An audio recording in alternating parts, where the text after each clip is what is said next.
All right, so growing up, where was your area? Because I know we said Southwest, Sardis is your area, but is that all? I know there's more probably.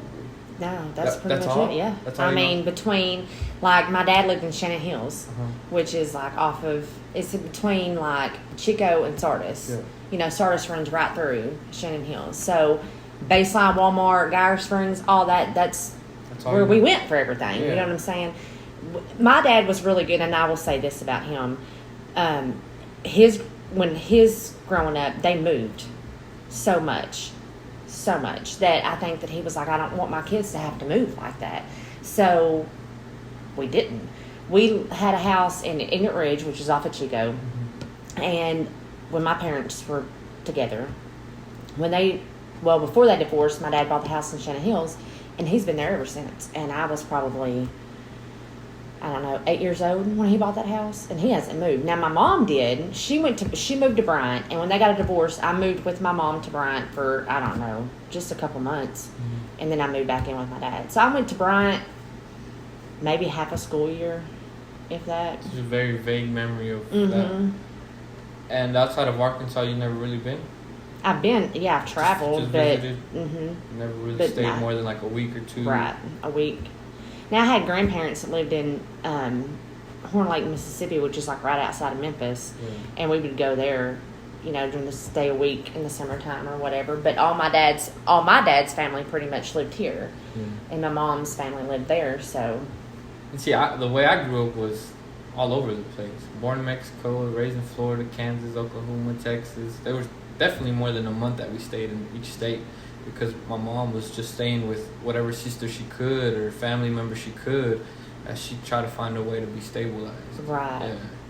So, I mean, I didn't really feel affected by any of that until, like, I guess as my teenage years where I'm wanting to have friends, where I'm wanting to build relationships and stuff like that. And it's hard because everyone already has a deeper connection with each other. Like, Right. they have longer history with each other, and you're just still like an outcast in a way. And you're like, felt like an outsider. yeah. And I've always felt like that because my cousins, I mean, they all had 5-6 siblings, and I had 5 aunts that had 5-6 kids, you know, all of them. And I was the only one. My mom was the only one with an only child, so I couldn't relate in any really way. And whenever we would hang out, yeah, they would beat me up or talk about me and stuff like that because I couldn't relate or they couldn't relate with me. Right. Yeah. So it's weird, but I mean, it makes us who we are, you know. Right. And through all of that, I just feel like if you can't be happy where you are, then you really won't be happy wherever you go, you know. Do you think that because of that, was it hard for you to build relationships with people? Yeah, definitely. Like, just these past couple of weeks, I guess, just doing the podcast and talking to people and getting to learn and being more focused on what I want out of life, I guess. I realized that growing up, there was more focus on me finding myself than me treating others. So now that I found myself, I feel like I fully found myself, or I'm getting there. Now I got to learn how to treat people and balance myself with others. Right. If that makes sense. Like, can't be too greedy, can't be too selfish, and can't be too ego in any way because we're no better than anybody else. Right. You know, and that's what I'm learning. Yeah. But yeah, it's tough. Yeah. I couldn't imagine being the only child because I had 4 sisters and 1 brother. Yeah. So you understood it from the jump. It was just a mix, you know what I'm saying? But my siblings are probably really the reason why we all bonded together to make it through our childhood and you know, and even still to this day. I mean, my siblings they're my rock, you know. Helps you understand genuine love, right? Yeah.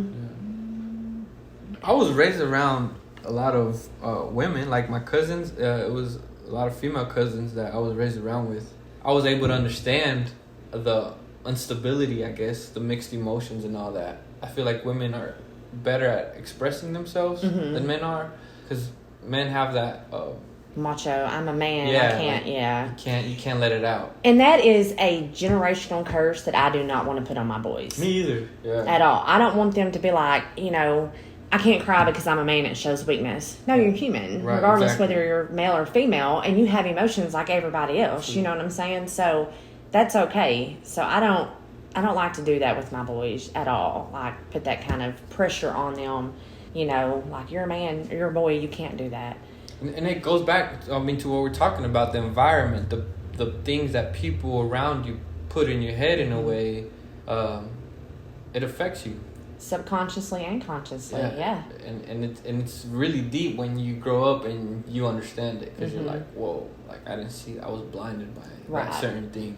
And there's a lot of things, like there's certain addictions that we have and we don't see till like later on, but we have to admit them before we can change it, you know, like being stuck to the TV or the phone or whatever it may be, food or consumption of things, you know, overindulgence, wanting attention. True. I know a lot of people who, and I think I don't know if it was lack of attention, you know, as when they were kids or what, or maybe they're insecure with themselves, so attention from other people, but I didn't really see that a whole lot until like here recently. I'd be like, oh, that person is starving for attention. You know what I'm saying? You think so? I was there in some areas, because it's like you wonder who cares, right? So then you start doing all these things for attention, to like observe and be like, this person cares or this person doesn't care, and then it's crazy because it comes to mixed emotions, because that person might have just done it for whatever reason, and you took it to a whole different reality, a whole different interpretation. Yeah, I mean, I think we all as human beings crave and want attention, but it's the ones who have to have it all the time. You know what I'm saying? Yeah. Like some people, you don't come across like this to me, but some people, when they walk into a room, they want everybody to have their attention, you know, so they're loud or however they do it, you know. Yeah, they do their thing. Yeah. I feel like naturally, I am in a charming person. I would say like, I get some kind of attraction where people are like, what is he doing? Stuff like that. I know that's a natural thing, but I don't try to like overpower that, you know? Right. I try to understand that, like I was saying earlier, we're all people and we all have a balance. We all have our place in life. So if I was on stage or whatever and there's another artist or whatever, I'm not going to try to take all the shine because we're both performing, you know? And that's just... You both bring something different to the table. To the table, and that's how we all are, you know, as humans, is we all bring something a little bit different to this world. Yeah. And so I am intrigued by other people sometimes. Not everybody, but there's certain people that I don't know if I attract to, and then I get interested in them. Like, what makes them that way? Yeah. I want to know their story. I want to know why do you think this way? Yeah. What made you think that way? You know, like, give me the background. It's always interesting to me, like, people that I meet that live here in Arkansas who aren't from Arkansas but are, like, from New York. Why? What made you come from New York to Arkansas? Yeah. You know, what is the story behind that? We all look for the why in a way, like subconsciously and consciously. We all look for the why, like, why are cops so mean? You know, like why is the system set up this way, and why do people live this way and stuff like that? Yeah, for sure. You want to know an answer to a question, for sure. That's what made me want to start the podcast, because the motto is, let's talk about music and everything else you love. And the reason why you love is like, what motivates you in life? What drives you to keep going, you know? Because we've all been knocked down. And I feel like when I got knocked down was when Izzy was really hurt enough to where she wanted to take Aiden from me, you know? And that was my lowest part in life. I had nobody. I had not even my mom, you know? And that's who I had all my life. So when you're alone, that's when you're like, okay, my purpose to live is this. And either I'm going to live that every day, or I'm going to try to get there, or I'm going to be steered and distracted by depression and all this and let anxiety get in the way and never do anything. Right. So you just got to get up and do it. I don't think that a lot of people are that aware of themselves, period. You know what I'm saying? Like, I think that for whatever reason, they are not aware that they can do that. You know what I'm saying? Some people get to the bottom and they don't think that they can pull themselves out. It's a lot of money that drives people to focus away from their dreams. Like, that was me. I was so focused on money. Like, I want to be rich one day. I'm gonna be rich one day. And I always wanted to find the fast way. Like, how am I going to be rich? Like, what is the thing that I need to do? And then I started realizing that you can't. I mean, quick money is never good money, right? Because it's unstable.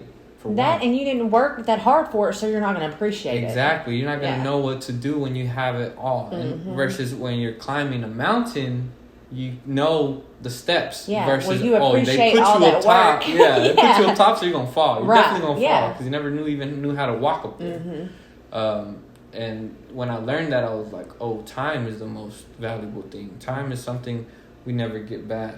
And time is everything. It is. It really is. And that's the hourglass. Everything just fell into that. And I was like, every moment in life we have to make beautiful. We have to make it a positive one and be optimistic about it all. Yeah, because you don't know when your time is done. Yeah. I mean, you don't, you know. True.